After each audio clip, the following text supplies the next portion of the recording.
ఆగుండి రాడ్లతోనూ కర్రలతోనూ మారునాయుధాలతోనూ వచ్చి కార్లను కూడా తిప్పివేసి పడేసే పరిస్థితిలోకి వాళ్ళు వచ్చి ఇల్లు మొత్తం ధ్వంసం చేసి ఇంట్లో 83 ఏళ్ల ప్రసన్న అమ్మ ఆవిడ మహిళ కాదా అని అడుగుతా ఉన్నా నేను.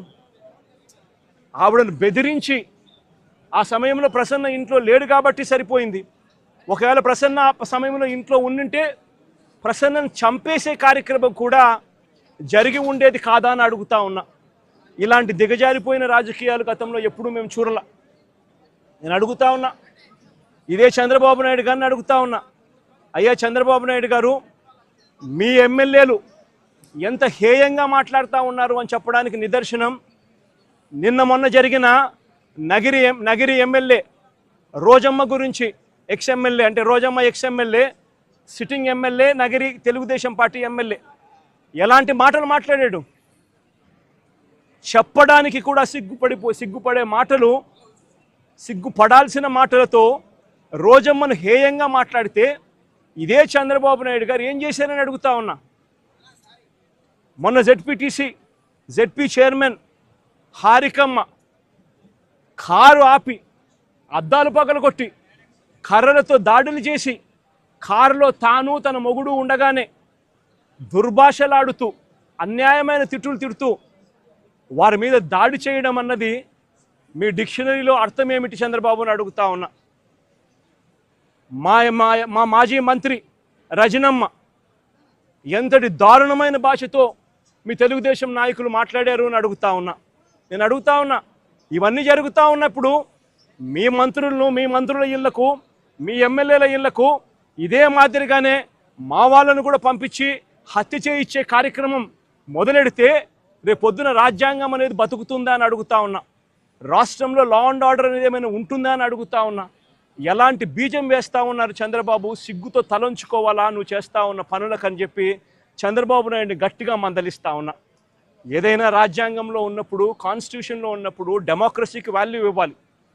ప్రజాస్వామ్యంలో ఇటువైపున స్టేట్మెంట్లు అటువైపున స్టేట్మెంట్లు ఇచ్చుకోవచ్చు, కానీ స్టేట్మెంట్లు నచ్చకపోతే మనుషులను చంపేసే కార్యక్రమం దాకా ఇళ్లకు మనుషులను పంపించి చంపేసే కార్యక్రమం చేయడం అన్నది అతి హేయమైన రాజకీయం అని చంద్రబాబు నాయుడు గారికి గట్టిగా నిలదీస్తూ చెప్తా ఉన్నా.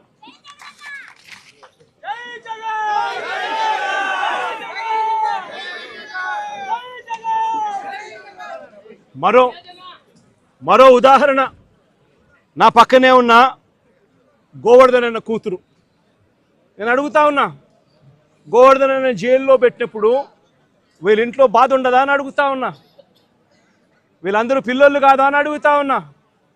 వీళ్ళందరికీ బాధ కలగదా అని అడుగుతా ఉన్నా. ఏం తప్పు చేశాడని చెప్పి గోవర్ధన్ అన్నను జైల్లో పెట్టారని అడుగుతా ఉన్నా. ఏకంగా 14 కేసులు, గోవర్ధన్ అన్న మీద పెట్టిన కేసులు ఏకంగా 14 కేసులు. ఒక కేసు అయిపోతూనే ఆ కేసు అయిపోయిన వెంటనే మరో కేసు పెడతా ఉన్నారు. పెట్టి మళ్ళీ జైల్లో తాను ఉండే కాలాన్ని పొడిగిస్తూ ఉన్నారు. ఇప్పటికి దాదాపుగా ఎన్ని రోజులు అయిందమ్మా జైల్లో ఉండబట్టి?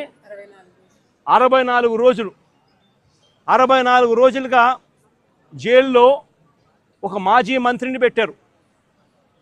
ఆశ్చర్యం కలిగించే విషయం నేను చెప్తా ఉన్నా. ఆయన మీద పెట్టిన కేసులు ఏమిటో తెలుసా?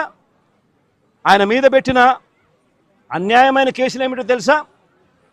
గోవర్ధన్ అన్న పార్టీ సెంట్రల్ ఆఫీస్లో ప్రెస్ మీట్ పెట్టి సాక్షిలో పబ్లిష్ అయిన తన ప్రెస్ మీట్ క్లిప్పింగ్ను వాట్సాప్ గ్రూపుల్లో ఫార్వర్డ్ చేశారంట.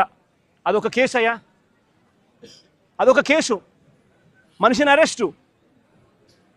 అంటే ఒక రాజకీయ నాయకుడు ఒక ప్రెస్ మీట్ పెడితే ఆ ప్రెస్ మీట్లో వచ్చిన దాన్ని మీడియా పబ్లిష్ చేస్తే ఆ పబ్లిష్ చేసిన ఐటెంను వాట్సాప్ గ్రూపుల్లో ఈయన ఫార్వర్డ్ చేస్తే ఆయనకు సంబంధించిన మనుషులకు అది కేసు. దాని మీద జైలు. మాజీ మంత్రికి మరో కేసు. టీడీపీ నెల్లూరులో టీడీపీ ఎమ్మెల్యే సోమిరెడ్డికి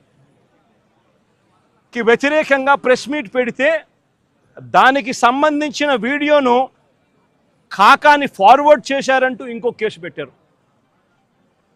అడుగుతా ఉన్నా, ఒక రాజకీయ నాయకుడు ప్రెస్ మీట్ పెడితే ఆ ప్రెస్ మీట్ తాను పెట్టిన దాన్ని తాను మళ్ళీ ఫార్వర్డ్ చేస్తే దాని మీద మళ్ళీ కేసు. ఉచితంగా తెలుగుదేశం పార్టీ ఇసుకే అన్నారు, ఉచితంగా ఇసుక అన్నారు. ఎక్కడ ఉచితంగా ఇసుకిస్తున్నారు అని అడుగుతా ఉన్నా. వైఎస్ఆర్ కాంగ్రెస్ పార్టీ హయాంలో రాష్ట్ర ఖజానాకు సంవత్సరానికి 750 కోట్ల ఆదాయం వచ్చేది. ఈరోజు రాష్ట్ర ఖజానాకు ₹1 రావడం లేదు ఆదాయం. రేటు చూస్తే ఇసుక గత ప్రభుత్వంలో, మా ప్రభుత్వ హయాంలో కన్నా డబల్ రేటుకి అమ్ముతూ ఉన్నారు ఇసుకను. గుచ్చెలు విడిగా దోచేస్తూ ఉన్నారు రాష్ట్రాన్ని. అలాంటి సందర్భంలో ఇసుక ఉచితంగా దొరకడం లేదని, మీరు చెప్పింది ఇసుక ఉచితంగా ఇస్తామని చెప్పారు, ఆ ఇసుక ఉచితంగా దొరకడం లేదని భవన నిర్మాణ కార్మికులు నిరసన తెలిపితే ఆ గతంలో పోలిస్తే రేటు డబల్ అయ్యింది అని చెప్పి వాళ్ళంతా కూడా నిరసన తెలుపుతూ ఉంటే దానికి గోవర్ధన్ అన్న సంఘీభావం తెలిపాడు అని చెప్పి ఆ తెలిపిన దానికి మరో కేసు. ప్రజాస్వామ్యం ఎలా ఉందో చూడమని చెప్పి నేను అడుగుతా ఉన్నా. మీ ద్వారా రాష్ట్ర ప్రజలందరికీ కూడా విజ్ఞప్తి చేస్తూ ఉన్నా. ప్రజాస్వామ్యం ఎంత దారుణంగా ఉంది అని చెప్పడానికి జరుగుతూ ఉన్న ఈ ఘటనలు ఎలా అద్దం పడతా ఉన్నాయో గమనించమని అడుగుతా ఉన్నా. మరో కేసు వెంకటాచలం మాజీ జెడ్పీటీసీ శేషయ్యన్న మీద అక్రమంగా కేసు పెట్టి జైలుకు పంపితే దీన్ని నిరసిస్తూ గోవర్ధన్ అన్న మాట్లాడితే పోలీసులకు వ్యతిరేకంగా మాట్లాడారు అని చెప్పి దాని మీద కేసు పెట్టారు. నేను అడుగుతా ఉన్నా, నువ్వు ఏకంగా ఒక జెడ్పీటీసీని తీసుకొని పోయి అక్రమ కేసు నువ్వు పెడితే, నువ్వు అక్రమ కేసు పెట్టినావు అని చెప్పి ఆధారాలతో మాట్లాడిన ఆ వ్యక్తి మీద పోలీసులకు వ్యతిరేకంగా మాట్లాడారని చెప్పి కేసులు పెట్టడం ఎంతటి దారుణమో ఆలోచన చేయమని చెప్పి నేను కోరుతా ఉన్నా. కావలి నియోజకవర్గం ఇంకొక కేసు. కావలి నియోజకవర్గంలో కొల్లదిన్నెలో మా పార్టీ కార్యకర్తలపై తెలుగుదేశం పార్టీ వాళ్ళు దాడులు చేస్తే బాధితులను పరామర్శించి పోలీసులు పక్షపాత వైఖరిని తాను ఎండగడితే దాని మీద కూడా మళ్ళీ కేసు పెట్టారు. అంటే ఒక రాజకీయ పార్టీకి సంబంధించిన తన మనుషుల మీద అన్యాయంగా తెలుగుదేశం పార్టీ వాళ్ళు దాడులు చేసినా, బాధితులను వీళ్ళు పరామర్శించినా, మా వాళ్ళు పోలీసుల పక్షపాత వైఖరిని వీళ్ళు ఎత్తి చూపించినా దాని మీద కూడా కేసు పెట్టే కార్యక్రమం జరుగుతూ ఉంది. ఇంకా ఆశ్చర్యకరమైన విషయం, ఇది నిజంగా నవ్వాలనో ఏడవాలనో కూడా అర్థం కాని దారుణమైన కేసు. 2024 ఎన్నికల సందర్భంగా అంటే ఎలక్షన్ కమిషన్ ఆధ్వర్యంలో నడుస్తూ ఉన్న పీరియడ్లో ఆ టైంలో లిక్కర్ పంచుతా ఉన్నారని చెప్పి కేసు పెట్టినారు. లిక్కర్ పంచుతా ఉన్నారని కేసు పెడితే